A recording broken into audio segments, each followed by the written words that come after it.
This next young man, put your seatbelts on. This is another up-and-comer.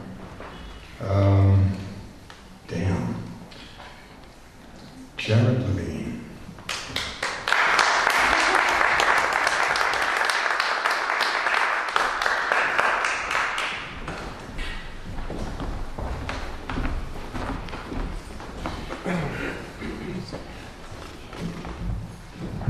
This good? Yeah. Before I start, I will reiterate what Robert promoted at the beginning here. We have a series, it's going to be every third Sunday except for this month. It's going to be the second Sunday at the Phillipsport Community Center, 6 to 8 p.m.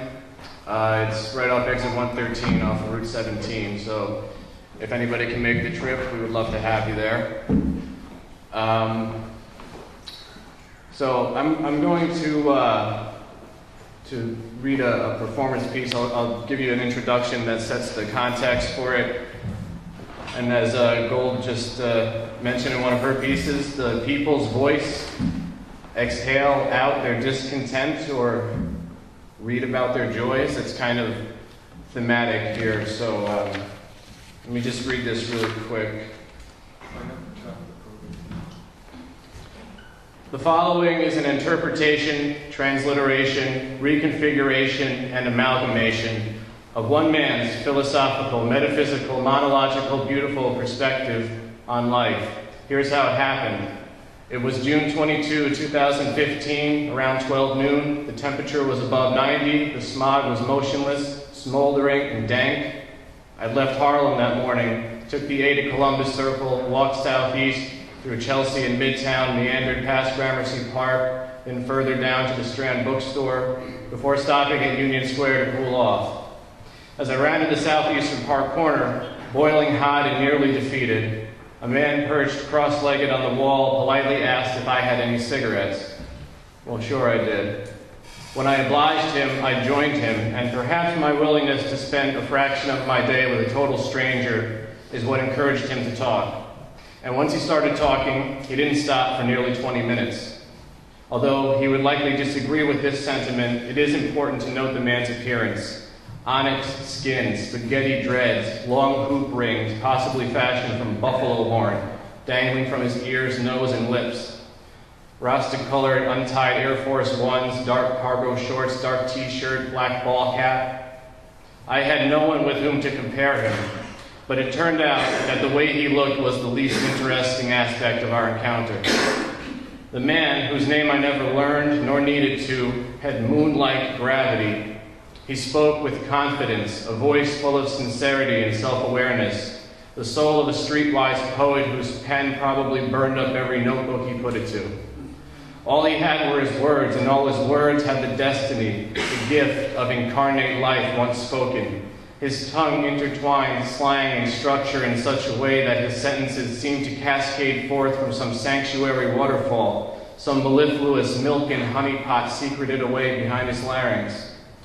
To appropriate his own phrase, it was at once natural and supernatural. A force of nature, like death, made mellow by its own inexorable truth, which is life. To interfere with his tragicomic diatribe seemed inappropriate, yet also impossible. And I wouldn't have stopped him with an edgewise word if I could have found a place to stick one. Everything he said was true. I was rapt, but more importantly affirmed, because everything he said was everything I'd given up saying, writing, or for that matter, thinking. Perhaps he sensed this in me, a kindred spirit, but more likely he was only concerned with staying true to himself. Perhaps if he did sense my identification, he continued speaking to fill me up with confidence. To be like him, which is to be nothing at all like him, but only like myself, and by being only like myself, become more like him, or just like anyone else. Perhaps he laid down all this real talk, unfiltered and unfettered, without being conscious of its power, its relevance, its profundity. Perhaps, in fact, damn near definitely, he just kept it a buck because he saw no other choice and would want it no other way. Who knows how many friends and strangers he let inside his mind by pouring out his soul, letting his words run wild, trusting his heart to communicate with his mouth, believing that at least one person will get it, and really not caring if they don't.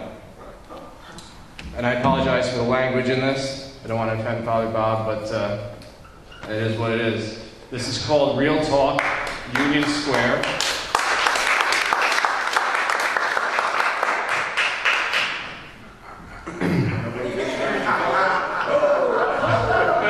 Who is this guy?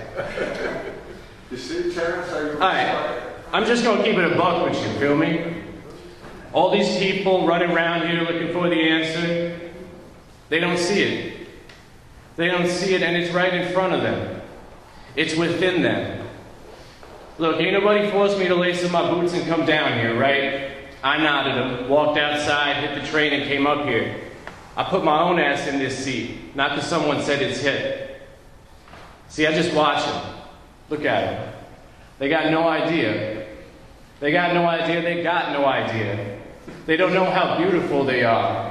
It's like all these images they see, all these billboards and subway ads, fucking commercials before the YouTube videos play.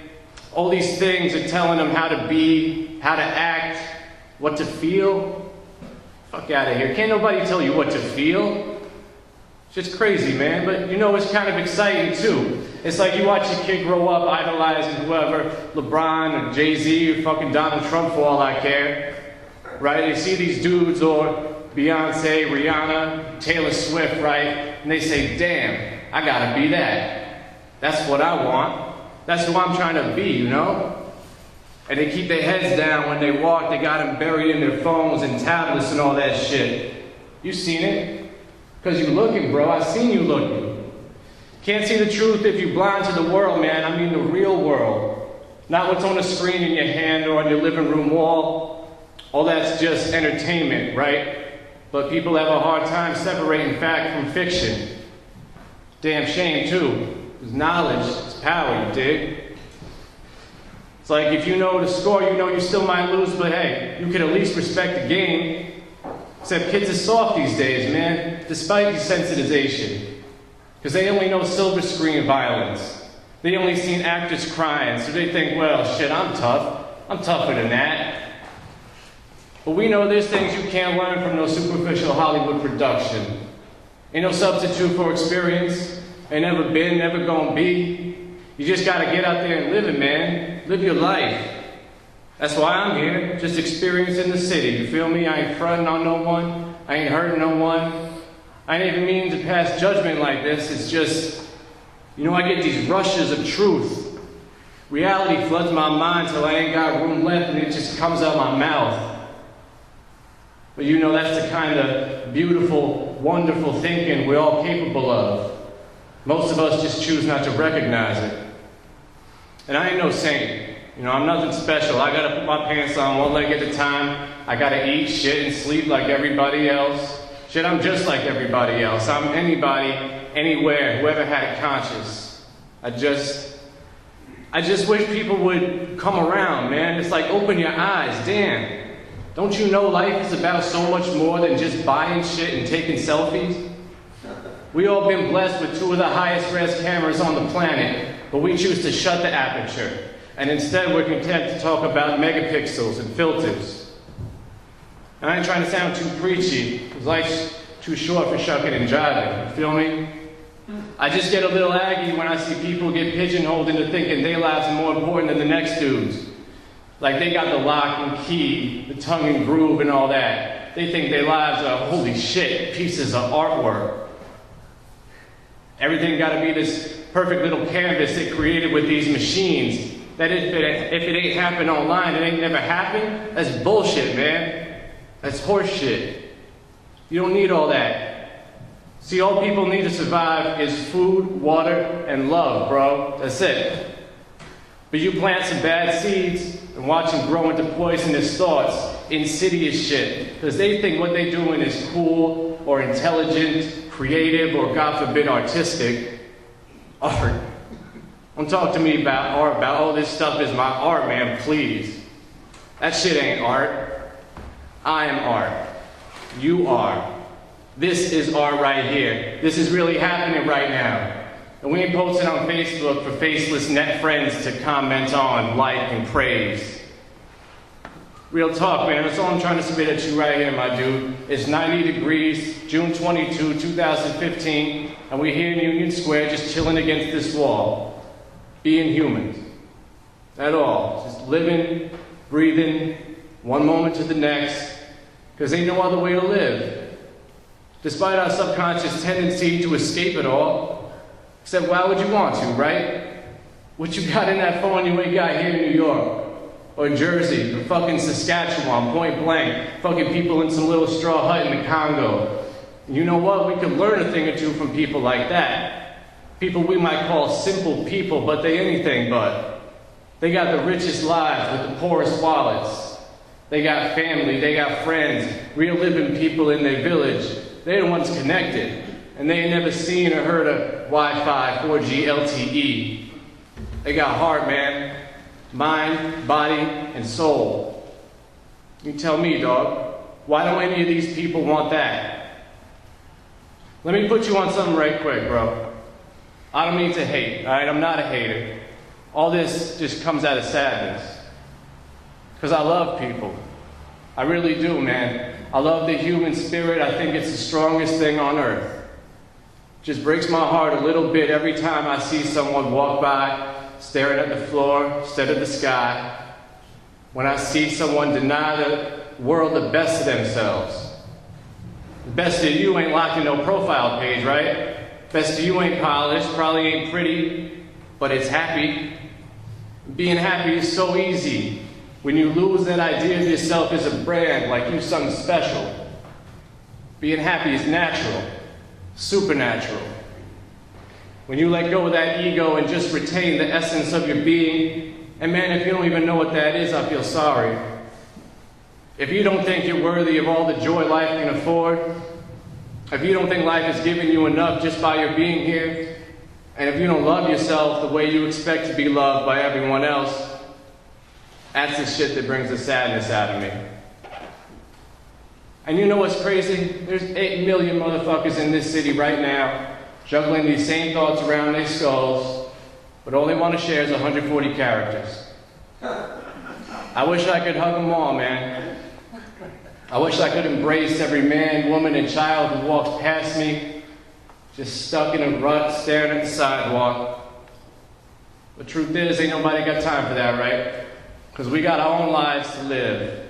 We got art to do, things to become or not become, and can't nobody do it for us.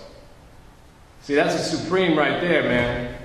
I don't know if that's the meaning of life or just another harsh truth, but in the end, things only are what they are.